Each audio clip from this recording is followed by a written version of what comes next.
Hi, and welcome to another series of Feng Shui. And this time I call it Real Feng Shui, the 5 areas where you want your Feng Shui to be right. And today I want to give you an overview of what we're going to do in this new video series.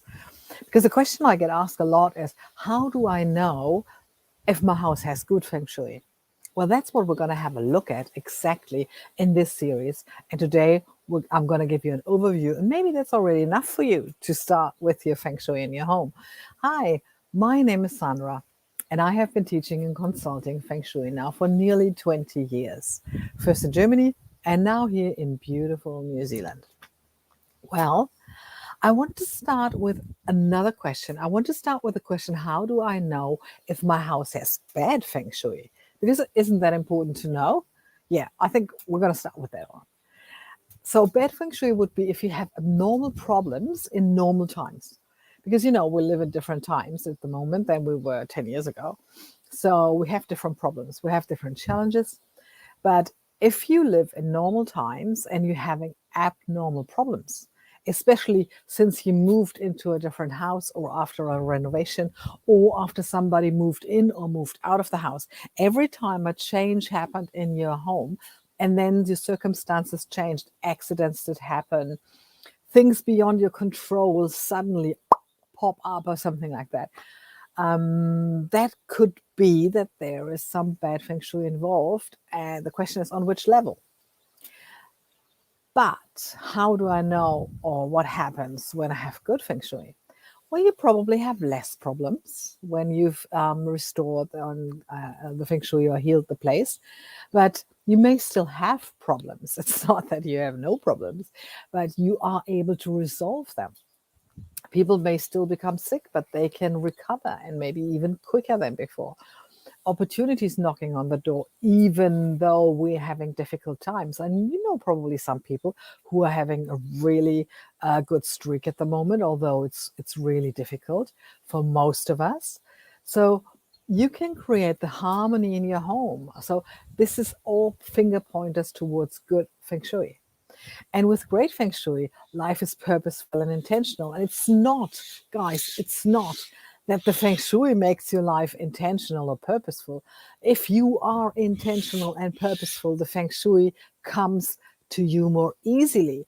The life force comes to you more easily, or what we call qi.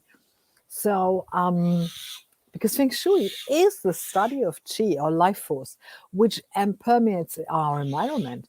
And it is the product of yin and yang. So yin and yang create the qi. So maybe you want to look at some of my basic videos here on this channel if you're not sure about what yin and yang is. Or leave me a comment if you want me to do a series about exactly that and what kind of knowledge you want to have and deeper. And also, if you like what you see, like it, share it, comment, subscribe to my newsletter, subscribe to this channel, whatever. So if you like what you see, let me know. I really would love to hear from you. So the question is now, if you're not sure about the Feng Shui in your home, where do you want to start? So that's another question that I get is, are there some areas in the home where you really want your Feng Shui to be right? Yes, there are. And you don't have to write this all down. In the notes somewhere there is a link so you can download this workbook, and you can actually then, I say welcome, have this cheat sheet that I've made for you with the 5 areas where you want for your Feng Shui to be right. So just download that one and then you've got it all written down. So that's what we're going to talk about today. I gave you an overview over those 5 areas. And number one, no surprise here, it's the main door, of course. The question is, where is it located? So I want you to find your floor plan if you have one, and already find the main door and mark it. So which direction is it facing? That is important because it governs the opportunities that come into your home. What's in front of your door? What's the first thing you see when you come in? Generally, if the main door is okay, the whole house is okay. And I'm going to dedicate one whole session on the main door soon. So the next video will be on the main door. Second area that you want to get right is the bedroom. Your sleep is really so important, especially your deep sleep. So we're going to go dive deep into that because you spend so much time in the bedroom. And by the way, the bigger the house, the less important, because other rooms will be used too. So the smaller the house, the more important your bedroom is. So we're going to dedicate also one whole session on the bedroom. Don't miss that, because sleep is so important for so many things. Brain health, gut health. If you want to lose weight and you're not having proper sleep, there's just, sorry guys, no chance you will achieve this. Your sleep is important. So we're going to have a whole video on the bedroom. Area number 3, the kitchen. So the kitchen, I have to mention, there are some changes happening at the moment. In the past, the kitchen was one of the very most important areas in the Feng Shui. So you have to find out what's happening in your household. Are you cooking a lot, or do you have takeaways, or do you do shakes, or do you use the microwave most of the time, or do you really cook? Do you really compose meals? What kind of food are you using? That is important. So the less time you spend in your kitchen and the less you cook, the less important it is, of course. So we have cultures on the planet who are mainly using takeaways because it's just so cheap in their country. And so for them, the kitchen, of course, has a different function than for someone who loves to cook and who loves to have guests and all of these things. So we're also dedicating a whole session on the kitchen. And depending on how you're using it, it's more important or not. Area number 4, the study. So a few years ago, we would not talk about a study room in the Feng Shui because it's not important. And that is what I said in another series back then, how the Feng Shui changes. It does change because our lives do change. I mean, how much have our lives changed in the last 2 years? So much different. And now that we have more working from home, the study becomes more and more important. And of course, also, if you're in an academic career, it's more important as if you're in a working career. So again, it depends on your goals, on your life, how much one is important or not. Because this is, if you're an entrepreneur, you study, this is where you live, this is where you create everything. If you're an artist, this is where all your creations happen. So depending on your life and your goals, it will be more or less important. But it is one of the most important rooms at the moment and for most of us. Area number 5, which is also interesting, is also due to the changes how we live and the changes of the Feng Shui that we're experiencing. It's the balcony. And so now you must say, the balcony? What's happening on the balcony? Well, if you're living in a house, then it might be your deck. But more and more people living in condos or apartments, and for more and more of them, this is the only direction where you actually get fresh qi. So a lot of apartments have no windows on the left, on the right, and in the back. But the balcony is where they're getting the qi.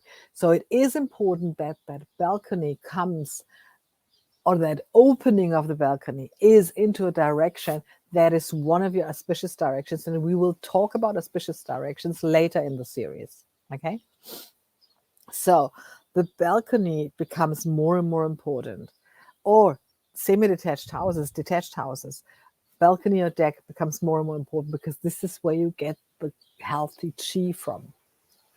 Okay, so those are the 5 areas that I want to have a closer look into. And what to do with them and how to enhance the qi, we're going to have a look at in the next videos. So you may now say, well, what about the bathroom, Sandra? Feng Shui is all about the bathroom, isn't it? Well, actually, you know what I said about the kitchen? How much time do you spend in your bathroom? How much time of your day? So how important can it be? Of course, if you're losing water, if stuff's not fixed in the bathroom, if your bathroom is a whole mess, that's a totally different issue. So you want, generally speaking, no mess, no clutter. You want everything to be clear and the bathroom definitely is. But the emphasis that a lot put onto the bathroom does not justify the time that you're actually spending there. So think about it. How much will the energy of the bathroom influence you or your health? So we're not talking about extreme bathrooms like with no windows and really totally messy or not functional. But that is a whole different thing. If any room is not functional, if any of your electricity or water is not functional, that will cause a problem in your life. But I just want to make you aware that is more a question of mending and fixing what's not working or what's decluttered, where we're having toxic energies, than actually using the chi that's coming in. Because this is not a room where you spend a lot of time. As like the bedroom, you want your energies to be right in your bedroom because you're spending a lot of time in there. Okay, so I will probably get to that in more depth later on in this series. For now, your homework is, I want you to get a floor plan. I want you to get a floor plan and find the directions on the floor plan. Where's north, south, east, and west? And we will use that. So please download the workbook if you want. There's the cheat sheet on it. Find a floor plan, and then I see you in my next video, which will be about the main door. And until then, I want you to have a floor plan and want you to find your main door, and then we will start working on it to really get the feng shui right in your place. Let's start by enhancing the positive chi that's coming through your main door. Are you ready for that? I hope you are. And I'll see you soon in my next video. Bye for now.